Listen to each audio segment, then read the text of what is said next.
Friends, learn with fun चॅनलमध्ये तुमचे हार्दिक स्वागत. इयत्ता 10वी, विषय राज्यशास्त्र. प्रकरण नंबर 5. प्रकरणाचं नाव आहे भारतीय लोकशाही समोरील आव्हाने.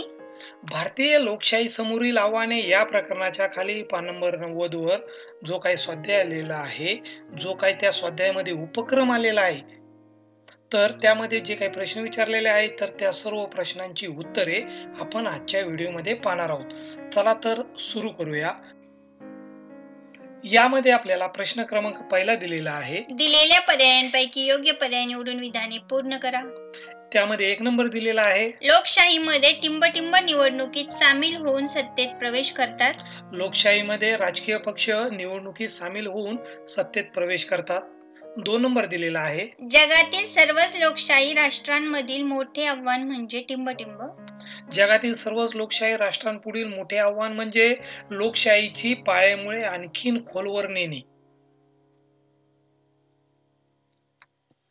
यानंतर आपल्याला याच खाली प्रश्न क्रमांक 2 दिलेला आहे. पुढील विधाने चूक की बरोबर ते सकारण स्पष्ट करा. या ठिकाणी आपल्याला 3 उपप्रश्न दिलेले आहेत. तर पैकी 1 नंबर आहे. लोकशाही टिकवण्यासाठी दक्ष राहावे लागते. तर हे विधान बरोबर आहे. लोकशाही व्यवस्था केवळ शासकीय पातळीवर असून चालत नाही, तर ती लोकांपर्यंत पोहोचली पाहिजे. लोकशाहीतील लोकांचे हक्क, स्वातंत्र्य अबाधित ठेवण्यासाठी सतत जाणीवपूर्वक प्रयत्न करावे लागतात. भ्रष्टाचार असेल, हिंसा असेल, गुन्हेगारीकरण यासारख्या लोकशाहीला आव्हान देणाऱ्या समस्या वेळीच नष्ट कराव्या लागतात. यासाठी लोकांना आणि शासनालाही सतत दक्ष राहावे लागते. म्हणून हे विधान बरोबर आहे.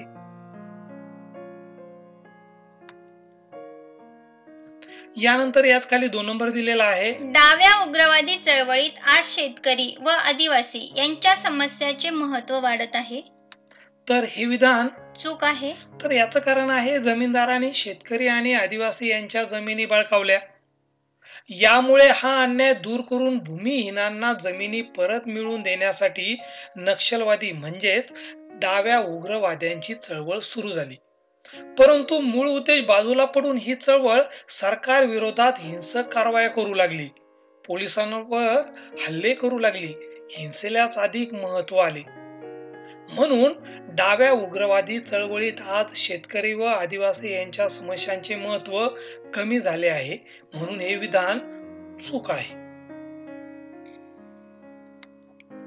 यानंतर याच खाली 3 नंबर दिलेला आहे. निवडणुकीतील भ्रष्टाचारामुळे लोकांचा लोकशाही प्रक्रियेवरचा विश्वास उडू शकतो. तर हे विधान बरोबर आहे. तर याचं कारण आहे लोकशाही मजबूत बनण्यासाठी न्याय व खुल्या वातावरणात निवडणुका होणे आवश्यक असते. परंतु काही वेळा निवडणूक प्रक्रियेत मोठा भ्रष्टाचार होतो. बनावट मतदान होणे, मतदानासाठी पैसे वा वस्तूंचे वाटप होणे, मतदार वा मतपेट्या पळवून नेणे असे प्रकार वाढत जातात. त्यामुळे लोकांचा लोकशाही प्रक्रियेवरचा विश्वास उडू शकतो. म्हणून हे विधान बरोबर आहे.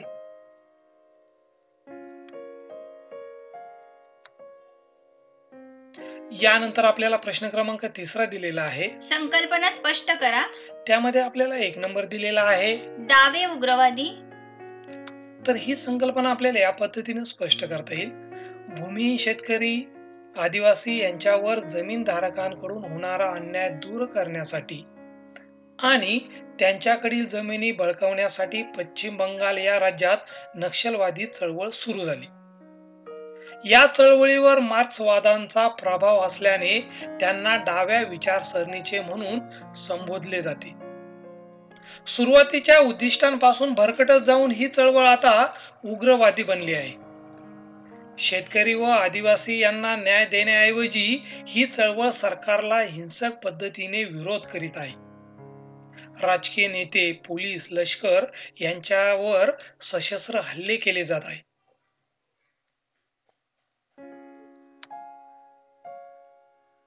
यानंतर याच खाली 2 नंबर दिलेला आहे. भ्रष्टाचार. तर ही संकल्पना आपल्याला या पद्धतीने स्पष्ट करता येईल. कायदा मोडून वाजवीपेक्षा अधिक पैसे घेणे, दुसऱ्यांना नडणे याला भ्रष्टाचार असे म्हणतात. भ्रष्टाचार केवळ आर्थिक स्वरूपाचाच असतो असे नाही, तर सामाजिक असेल, राजकीय असेल, धार्मिक, सरकारी पातळीवर असा सर्वत्र होत असतो. अधिकारांचा गैरवापर हाही भ्रष्टाचारच असतो. निवडणुकीतील गैरप्रकार, लाच देणे वा स्वीकारणे, मालाची साठवणूक करून अधिक किमतीला माल विकणे हे सर्व प्रकार भ्रष्टाचाराचेच. भारतात सार्वजनिक आणि खाजगी क्षेत्रात भ्रष्टाचार ही मोठी समस्या बनलेली आहे. वाढत्या भ्रष्टाचारामुळे लोकांचा लोकशाहीवरील विश्वास उडू शकतो. व्हिडिओ आवडला असेल तर लाईक या बटनावर क्लिक करा आणि तुमच्या मित्रमैत्रिणींना हा व्हिडिओ शेअर करा. चॅनलला सबस्क्राईब करा व नवीन व्हिडिओची नोटिफिकेशन मिळवण्यासाठी बेल आयकॉनला क्लिक करा आणि कमेंट बॉक्समध्ये तुमचे नाव व तुमच्या शाळेचे नाव कमेंट. यानंतर आपल्याला याच खाली प्रश्न क्रमांक 14 दिलेला आहे. खालील प्रश्नांची थोडक्यात उत्तरे लिहा. यामध्ये आपल्याला 3 उपप्रश्न दिलेले आहे. पैकी 1 नंबर आहे, भारतात लोकशाहीच्या यशासाठी कोणत्या बाबी आवश्यक आहेत? लोकशाहीच्या यशासाठी आपल्याला सांगता येईल, लोकशाही निर्णय प्रक्रियेत सर्व धार्मिक, वांशिक, भाषिक व जातीय गटांना सहभागी होण्याची संधी मिळाली पाहिजे. राजकारणाचे गुन्हेगारीकरण रोखण्यासाठी कडक शिक्षा असणारे कायदे असावेत व असे गुन्हेगारीकरण रोखणारी स्वतंत्र न्यायालये असावीत. केवळ शासकीयच नव्हे तर सामाजिक आणि वैयक्तिक पातळीवरही लोकशाही यशस्वी होण्यासाठी प्रयत्न व्हायला हवेत. शासन व्यवहारात सर्व पातळ्यांवरील नागरिकांचा सहभाग वाढला पाहिजे. या बाबी भारतातील लोकशाहीच्या यशासाठी आवश्यक आहे. यानंतर आपल्याला याच खाली 2 नंबर दिलेला आहे. राजकारणाचे गुन्हेगारीकरण झाल्यामुळे कोणते परिणाम होतात? तर राजकारणाचे गुन्हेगारीकरण झाल्यामुळे पुढील परिणाम होतात. राजकारणामध्ये पैसा आणि गुंडगिरी यांचे महत्त्व व वर्चस्व वाढते. निवडणुकीच्या वेळी हिंसाचाराचा वापर होऊन मुक्त वातावरणात निवडणुका घेणे अशक्य होते. दहशतीचे वातावरण निर्माण होऊन शासन व्यवहारात लोकांचा सहभाग कमी होतो. सहिष्णुता संपते, यामुळे लोकशाही विकसित होत नाहीत. हे आहेत राजकारणाच्या गुन्हेगारीकरणाचे परिणाम. यानंतर पुढे आपल्याला 3 नंबर दिलेला आहे. राजकीय प्रक्रिया पारदर्शक होण्यासाठी कोणते प्रयत्न केले जातात? राजकीय प्रक्रिया पारदर्शक होण्यासाठी पुढील प्रयत्न केले जातात. निवडणुका खुल्या आणि न्याय वातावरणात घेण्यासाठी स्वतंत्र निवडणूक यंत्रणा निर्माण केली जाते.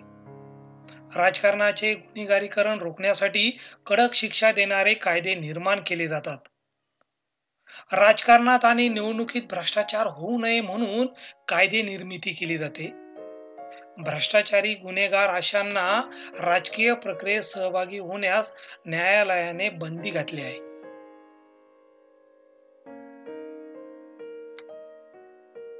यानंतर आपल्याला याच खाली उपक्रम दिलेला आहे. उपक्रम मध्ये 3 प्रश्न दिलेले आहे. पैकी 1 नंबर आहे, भ्रष्टाचाराला आळा घालण्यासाठी तुम्ही कोणत्या उपाययोजना सुचवाल याची यादी करा. तर आपल्याला त्या उपाययोजना या पद्धतीने सांगता येतील.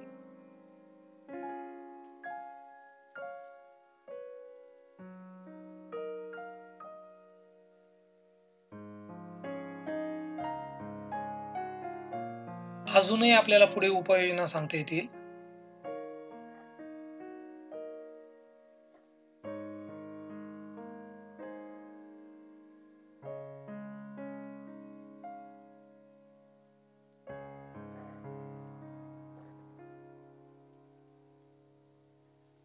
याच खाली आपल्याला 2 नंबर दिलेला आहे. भारतातील दहशतवाद या समस्येवर वर्गात गटचर्चेचे आयोजन करा.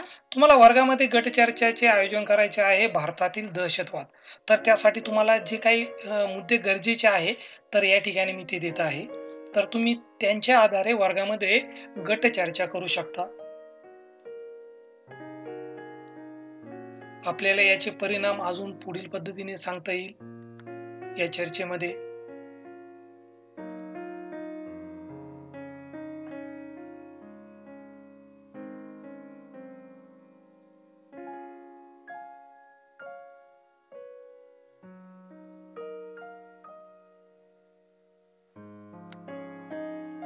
यानंतर आपल्याला याच खाली 3 नंबर दिलेला आहे, व्यसनमुक्ती या विषयावर पथनाट्य सादर करा. तुम्हाला व्यसनमुक्ती या विषयावर पथनाट्य सादर करायचं आहे. पथनाट्य हे जे आहे तर हे आपल्याला काय एका पानामध्ये देता नाही येणार. हे पथनाट्य मी या ठिकाणी जे घेतलेलं आहे तर हे नेटवरून घेतलेलं आहे. तर ज्यांचं क्रेडिट आहे मी त्यांचं क्रेडिट पण शेवटी दिलेलं आहे.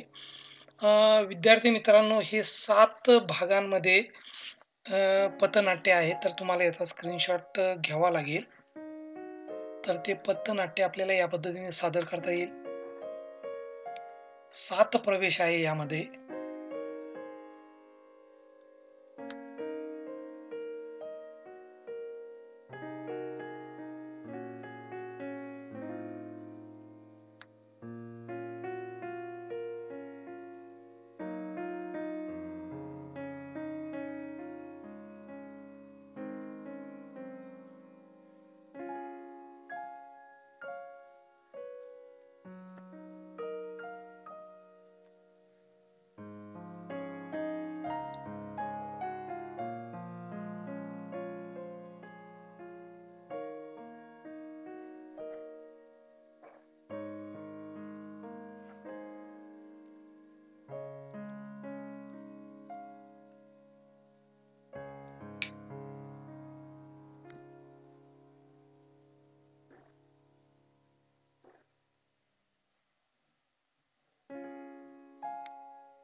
ही जी लेखन आहे वसुधाताई सरदार यांनी केलेलं आहे.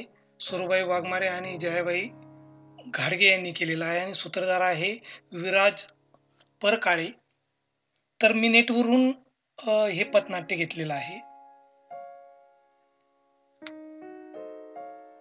चला तर विद्यार्थी मित्रांनो, भेटूया पुढच्या व्हिडिओमध्ये. तोपर्यंत बाय, टेक केअर.